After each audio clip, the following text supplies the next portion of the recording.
Tulog siya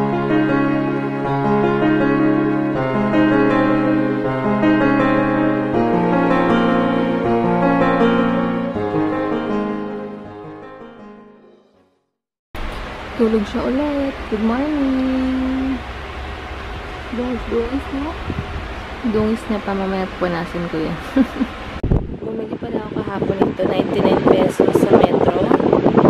Ayan. Kasi ang bahay lang. Luto si mama ng kare-kare. Ayan. Si Hugo. Alis muna kami. Mag-grocery lang kami saglit. Hey baby. Hey. Hey guys! Ayan, bahay na kami. Nag-grocery lang kami konti para lang sa bahay. Yan, si mother, oh. Backless. Si Heinz mag-workout, mag-ano siya, ano taga? Magtatakbo siya sa may somewhere doon. Basta malapit lang. Sunod na lang kayo, mamaya. Ha? Yung sunod sila. Hindi ko alam eh. Saan? Kita Italia. May daw, ano doon, may paikot daw doon parang... Ayun, takbo-takbo siya. Tapos, dito bumili lang kami ng food. Bibili lang kami ng food para sa bahay, mga snacks sa gabi. At least, thank God, matatapos na yung antibiotiko. Finally, matatapos na siya kasi ang hirap din yung gumigising ako ng madaling araw para sa gamot like 4 AM, yung mga ganun ba kasi every 8 hours. Tsaka ngayon yung update sa aking tahi. Wala na akong masyadong matutuyo-tuyo na siya. Tapos, lakad na ako ng normal. Walang kirot, walang something, kahit ano, asin wala. Hi, Dr. Reyes. See you on Thursday po.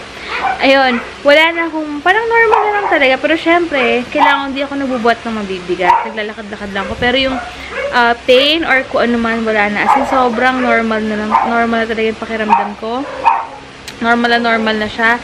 Tapos, nakatuyo na ako ng maayos. Pero kaya hindi ko alam po hanggang kailan ko dapat suotin tong girdle. Anong tawag ito? Binder? Yeah. Yung binder na to, hindi ko pa alam. Trinay ko yung isa na parang pampaipit ng tiyan ko. Kaya lang hindi ako comfy kasi nga ang laki pa ng tiyan ko. Unlike before na tatago pa siya. Ngayon talaga, lumalabas-labas pa yung pats ko. Kaya medyo parang pumupulupot pa siya. Kaya nagbalik muna ako dito sa binder na color blue. Tatanong ko si Dr. Reyes hanggang until when ko to isusuotin. Pero I think mga one month pa ata. Hindi ko sure ah. Tapos, wait, may sabihin daw si Heinz. wait lang. Ayun. Wala lang. Update lang pala sa aming pangkabuhayan showcase. Pangkabuhayan showcase talaga. Pero yun lang. Tapos, after nun, hindi pa naman. 2 months pa naman. Oh, June pa.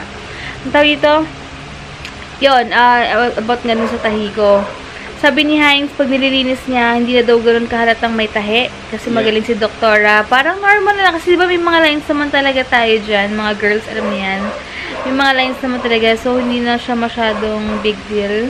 Ang galing nga daw kasi para ang bilis din matuyo. And ang maganda antibiotics na ginagamit ko na binigyan ni doktora.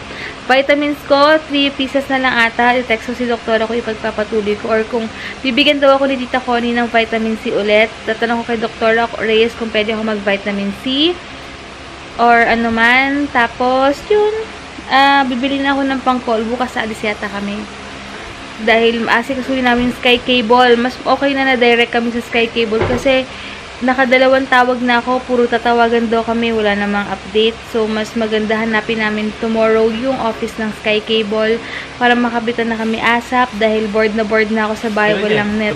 Baka tawag mo na wala namang update. Kaya nga, grabe ka. Munti ka na maghubad. Kita.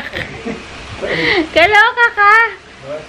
Ayun, kasi yung i-avail namin na Sky Cable, kung available pa, yung 999 nila, 40 gig lang yung internet. Kasi sabi ko nga, pag nasa work na to, maghapon ako dito sa bahay. So, magagamit lang yung wifi sa gabi. Diba? Tas, oras na umuwi si Heinz, ganyan. Kaya hindi rin masyadong ma-maximize. Kung mag-unlimited kami, kung magbabayad kami ng 2,000 per month sa cable lang. So, mas okay na 40 gig lang.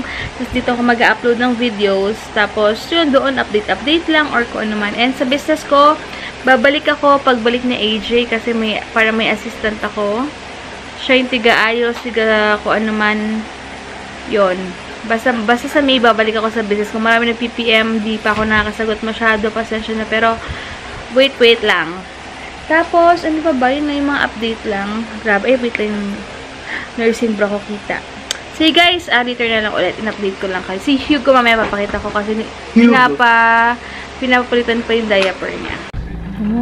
Natulog. Sinabi ko yan kay doktora. Sabi ko, doktora, si Heinz kiss ng kiss kay Hugo. Sabi niya, okay lang yan tatay eh.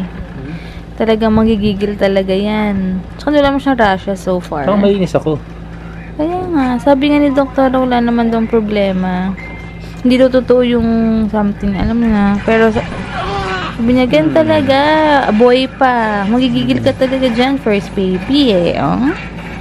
Liit ng muka. Sobra. Namula-mula. Pula-pula. Hey guys, ayan, bye na kami. Nakapagpalit na rin ako. Nakapagkilamos and all.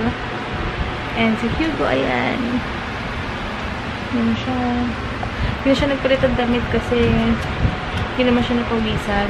Tsaka irritable na yun mamaya. Dahil ayoko muna siyang gisingin dahil ang sakit-sakit pa ng aking, alam niyo na, dibdib. Magpapump ako, mag-try ako mag-pump para mamaya hindi na ako masyadong mahirapan. Or kasi ang sakit-sakit pa niya. Sobrang dami yata ang gatas para kailangan ko siya ilabas. So, ulitin na ulit guys.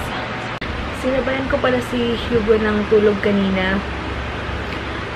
Kaya, siguro 3 hours din ako nakatulog. 3 hours napaka-mahalaga na sa akin. Or 1 hour pa nga, sobrang halaga na sa akin. Kaya, feeling ko na-recharge ako. So, manonood kami ng movie ni Heinz. Banding muna kami habang si Hugo tulog. So, yun. Good night na guys. Bukas na lang. Wait lang. Pakita ko sa inyo. Puro ano kasi yung mukha nito. Yung mata niya. Nagbumuta na siya. May ano na. May tawag dito. Nagluluhan na siya. Tingnan mo Nilinisin ko yan ng water. Tsaka maligam-gam lang.